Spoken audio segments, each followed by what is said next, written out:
Hi friends and student. कल हमने जो क्लास कंप्लीट की थी जहाँ पे हमने पदार्थ विज्ञान के इंट्रोडक्शन और भौतिक रासायनिक और यांत्रिक गुणों के बारे में चर्चा की थी, उसके आगे हम इसको कंटिन्यू करेंगे। इसके आगे जो है हम टॉपिक, हमारा नेक्स्ट टॉपिक होता है क्लासिफिकेशन ऑफ मेटल्स, कि धातुओं का वर्गीकरण क्या होता है। धातुओं के वर्गीकरण के अंतर्गत मुख्य रूप से धातुओं को दो भागों में बांटा गया है। दो कौन कौन से भागों में बांटा गया है? जैसे यहाँ पर दिया गया है लौह धातुएं और अलौह धातुएं, जिसे हम बोल सकते हैं ferrous and non ferrous metals.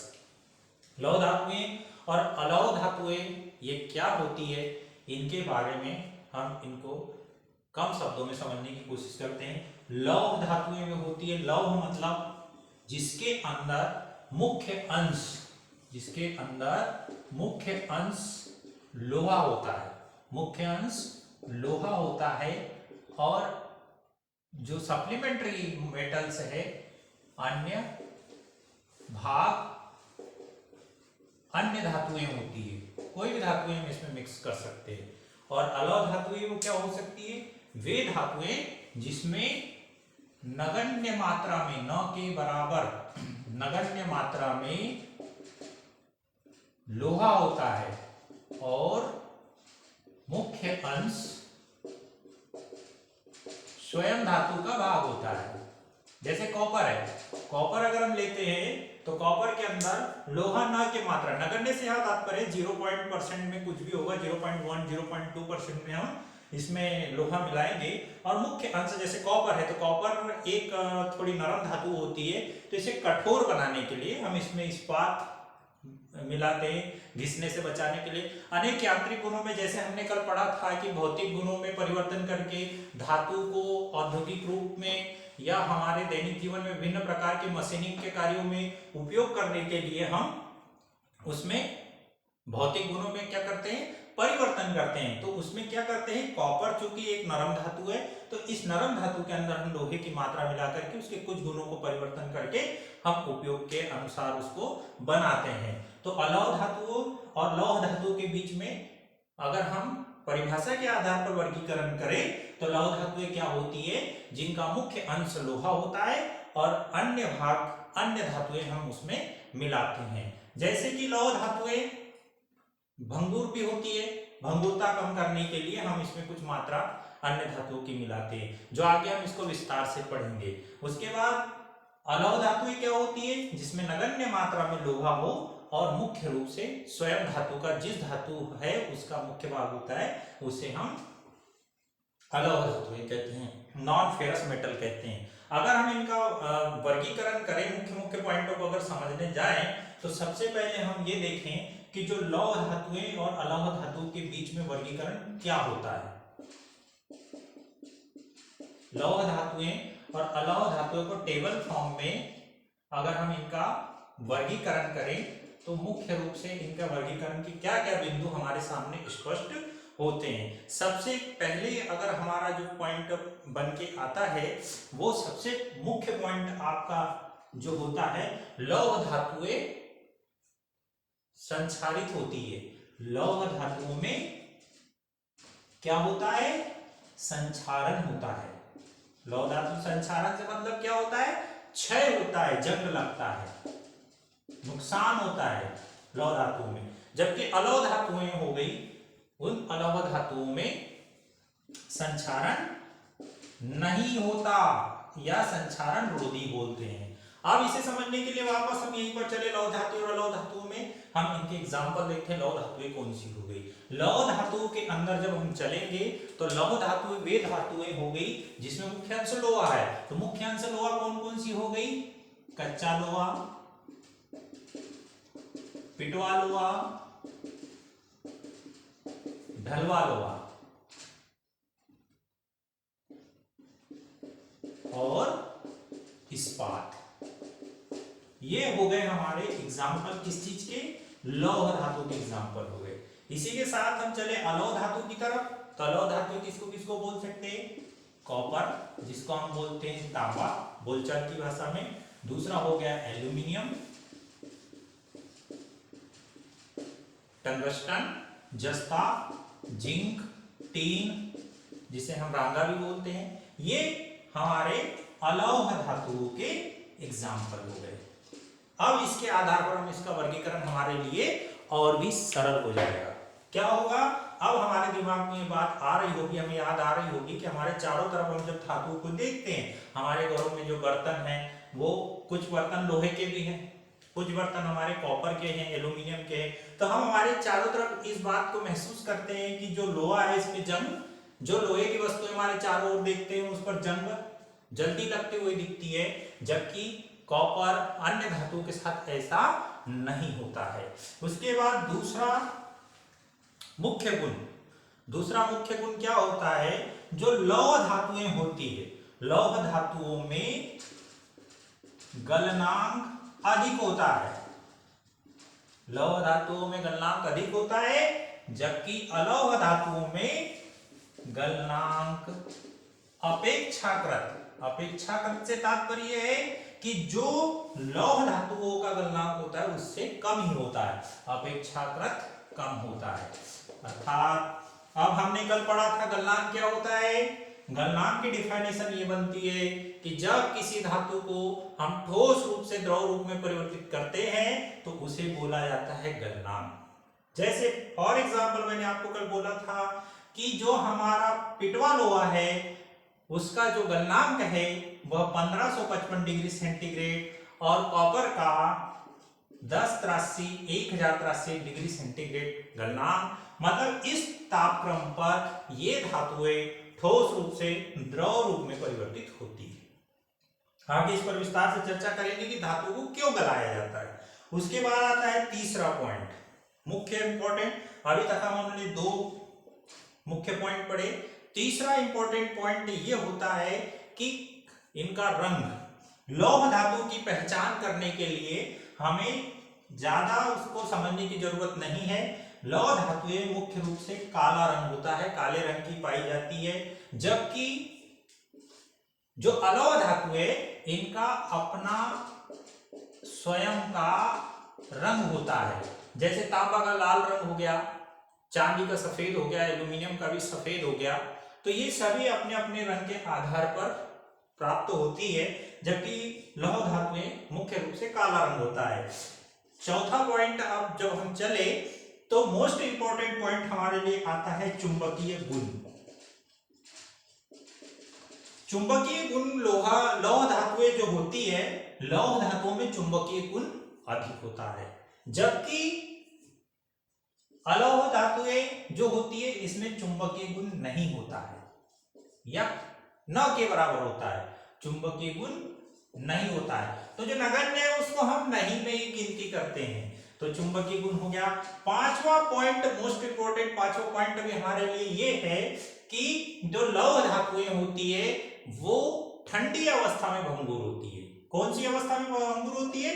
ठंडी अवस्था में भंगुर होती है। लौह धातुएं ठंडी अवस्था में भंगुर होती है, जबकि अलौह धातुएं गर्म अवस्था में भंगुर होती है,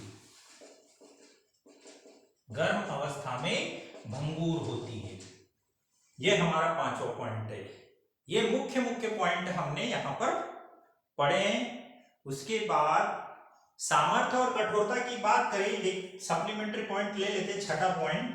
सामर्थ्य और कठोरता की बात करें, स्ट्रेंथ एंड टफनेस की जब अगर हम बात करते हैं तो स्ट्रेंथ और टफनेस जो है लौह धातु की अधिक होती है, जबकि अलौह धातुएं जो होती है ये नर्म होती है और अपेक्षाकृत कम इनमें कठोरता, नर्म होती है और अपेक्षाकृत कम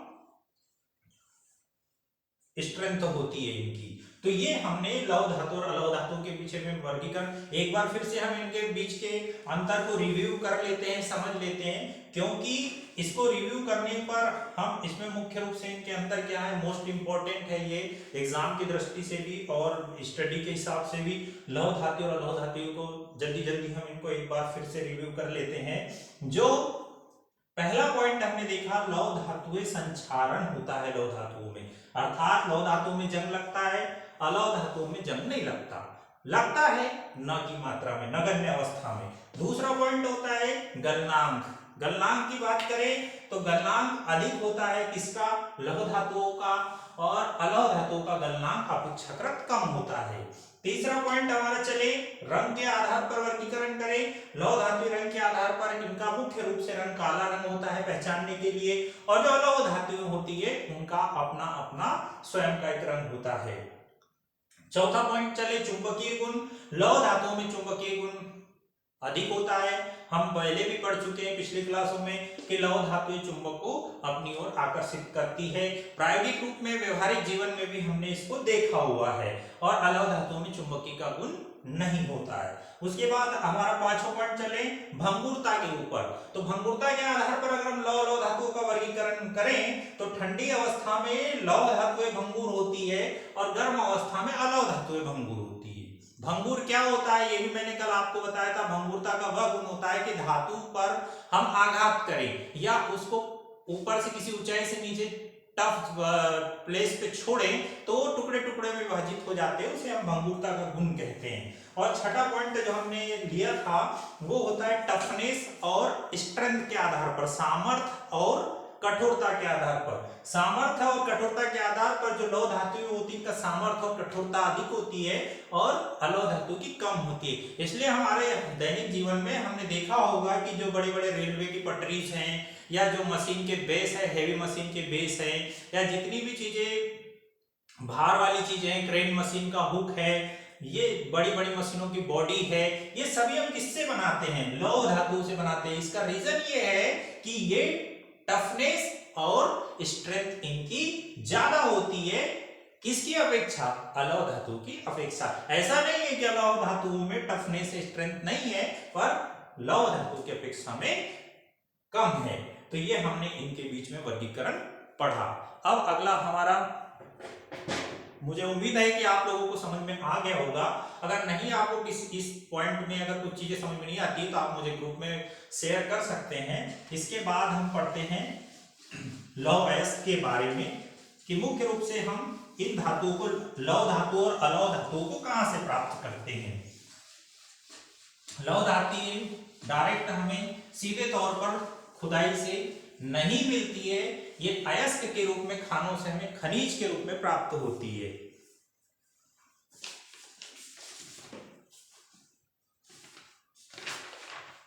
तीसरा पॉइंट इसमें एक और होता है, लौह अलौह धातु के अलावा भी तीसरा हमारा एक पॉइंट होता है जिसे हम बोलते हैं मिश्र धातुएं।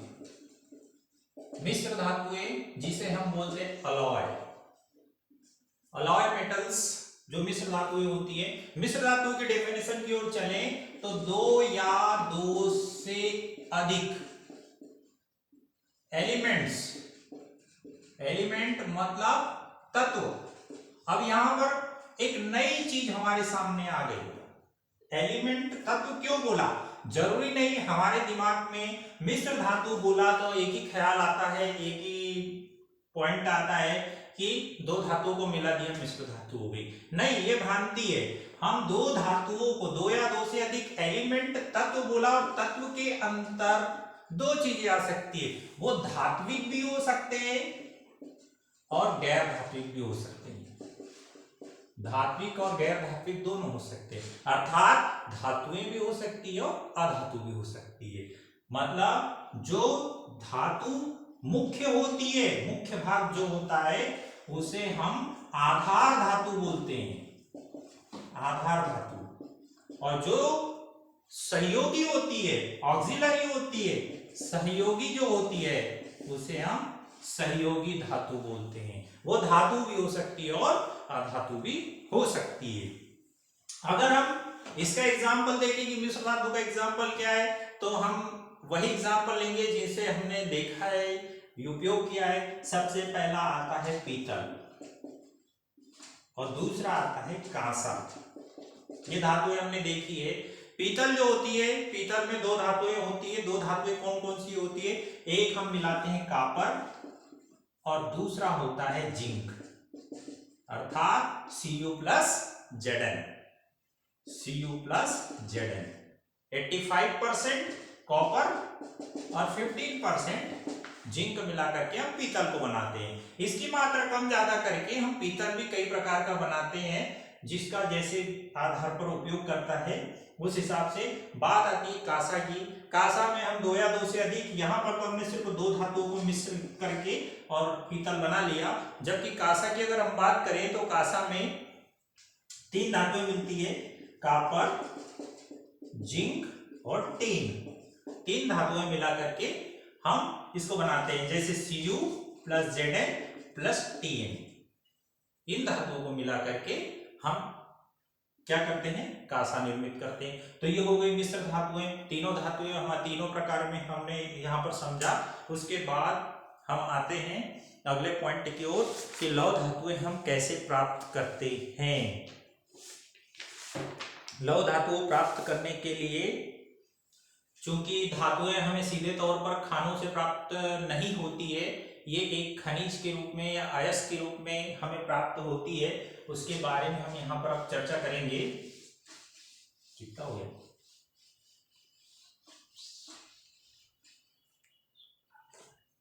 अब हम आते हैं कि जो लौह धातु के बारे में सबसे पहले पढ़ेंगे। लौह धातुएं हम कैसे प्राप्त करते हैं। तो लौह धातुएं जो प्राप्त करते उसको हम कहते हैं आयरन ओरे, मतलब लौह अयस्क, हम उसे कहते हैं लौह अयस्क। और लौह अयस्क हमें किन किन रूपों में मिलता है वो उसके बारे में हम पढ़ते हैं। विभिन्न प्रकार से अनेक कंट्रीज में अलग अलग रूप में हमें लौह अयस्क मिलता है, जिसके बारे में हम पढ़ते हैं। उसका मैं यहाँ पर आपको वर्गीकरण एक टेबल बना दे रहा हूँ, उस टेबल को आप ध्यान से देखें। सबसे पहला आता है हेमेटाइट। हेमेटाइट का संगठन सूत्र हो गया Fe2O7। इसमें 60 से 65% लोहा हमें मिलता है, बाकी अन्य अशुद्धियां होती है। मैंने पहले ही आपसे कहा, जब हम कोई अयस्क है खनिज खान से प्राप्त करते हैं, हमें शुद्ध रूप से लोहा प्राप्त नहीं होता। उसको हम आगे समझेंगे कि उसका शोधन किस प्रकार से करते हैं। तो हमें पहला मुख्य हेमेटाइट, और भारत में मुख्य रूप से लोहे का उत्पादन इसी अयस्क से किया जाता है। ये भी बात हमें मुख्य रूप से ध्यान करनी चाहिए। ये उड़ीसा, मैसूर और भारत के जो पूर्वोत्तर राज्य है वहां पर हमें मुख्य रूप से बिहार, वहां पर ही मिलता है हेमेटाइट, झारखंड।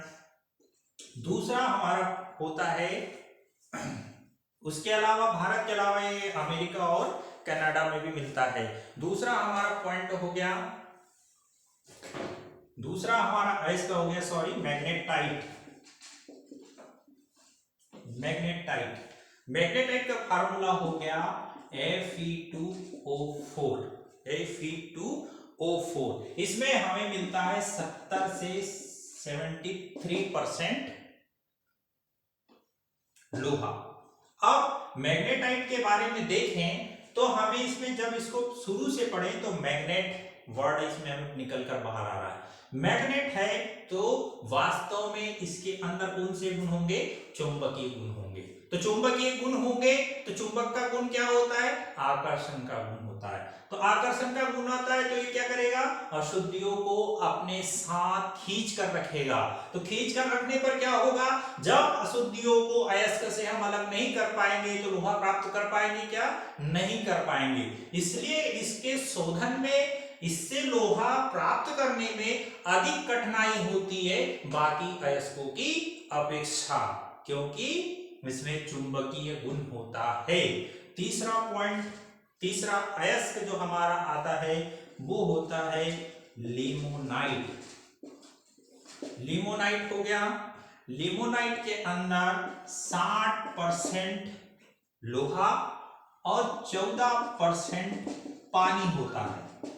60% लोहा और 14% पानी होता है। चौथा हो गया सीडेराइट। सीडेराइट, सीडेराइट जो है इसके अंदर,